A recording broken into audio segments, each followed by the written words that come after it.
Oh, Sony, what happened to you? Did you just become allergic to good ideas after releasing the Ghostbusters movie in 2016? That's what it seems like. After that movie came out, everything just went downhill. Their recent game, Concord, might be one of their biggest failures, and one of the biggest failures in gaming, period. So what is Concord? Well, what is Concord is not a correct sentence, because this game is not. It was, as beautifully read on the Wikipedia page. The game was a generic Overwatch type game. Those kind of games are very popular, so why did this one bomb so hard? I've come up with a few reasons why this game may have flopped so hard. First, the game was not advertised at all. Apparently it was in the works for 8 years. Right.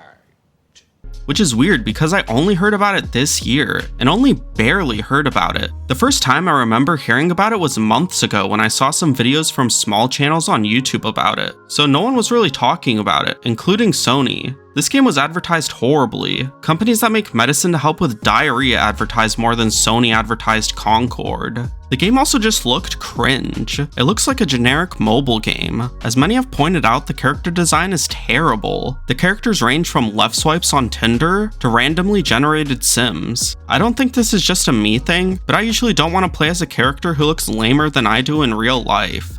Sure, there are times when you want to play as a silly character, or you make some sort of abomination in the create a character part of a game, but those are usually just for fun. I'm not saying my characters need to be a 10 out of 10 in every way, but their design should be somewhat appealing. The characters in Overwatch look so much more appealing and don't look generic. The characters in Concord look so sanitized. They look like what would happen if generic corporate art became sci-fi characters. Some might say they're the perfect characters for the ever-elusive modern audience. Look at the characters in Team Fortress 2. They all have generic class names, but the characters themselves are not generic. They all have their own unique personalities, and people have loved those characters for years. Another big reason the game failed is because of its price. For some reason, the game cost $40, when there are better free alternatives. People would rather play Overwatch, Valorant, or anything else rather than pay $40 for this game. Why would you waste your money and time learning to play a new, less good, more generic version of a game you can already play for free?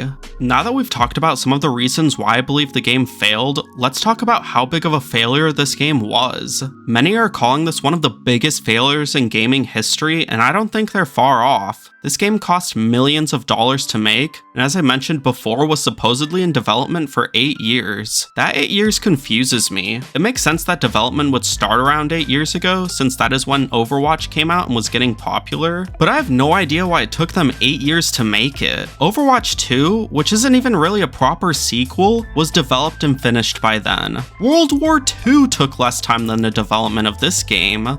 During the PlayStation 2 or 3 era, in 8 years you could get a trilogy of great games with spin-offs, like Uncharted, Jak and Daxter, or Sly Cooper. Now why does it take 8 years to make a game that doesn't even have a story? They could have made 2 to 4 good, smaller games that people would actually play, instead of this game. The worst part of this all is that the game has been shut off. It was only online for 2 weeks. It's like the game got hired and immediately wanted to quit, but was too nice to just leave, so it put in its 2 weeks notice. They spent about half a year of development for each day the game was online. That has to be one of the shortest lifespans for a game of this caliber. It only reportedly sold around 25,000 copies on PC. It had a peak of 697 players on Steam, which is terrible for a brand new game from a major company like Sony. The game did so poorly they decided to just pull the plug. They didn't even make it free and throw in predatory microtransactions, which they may still do in the future. But for now, they've decided to just cut their losses and move on. They probably decided the costs of keeping the servers up were too much to be worth it. This has to be one of the biggest gaming failures of all time, especially when you account for the development time, how much money was spent on it, how long it was up for, and the fact you can't even play it now. Even colossal failures like E.T. for the Atari 2600 and Duke Nukem Forever can still be played, and at least made some money.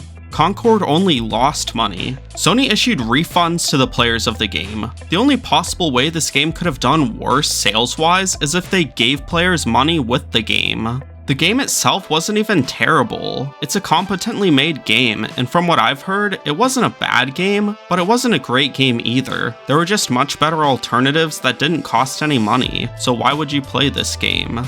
This goes to show that you can't just make a decent game and expect it to do well. There are other factors that go into it. It needs to have some sort of intrigue or appeal. I could make a really well-made game that simulates picking up trash on the side of the highway, but not many people would pay $40 for that. Or I could make a fantasy adventure game, or a horror game with an intriguing premise, and people would probably much rather pay for one of those games. No one really wanted a game like Concord. Anyone who saw the game pretty much just said, I'm here to tell you right now, we don't care. Let me tell you We don't care. It looks generic, very corporatized, and politically correct. It wasn't advertised well, so nobody knew about it until it flopped so hard. Now it's just another property that people are going to point and laugh at Sony for, like Morbius, Madam Web, or the PS5 Pro. Maybe they have a humiliation fetish, or maybe they are just really that out of touch. Sony has done some great stuff in the past, and hopefully, they will actually learn from these failures and do better from now on.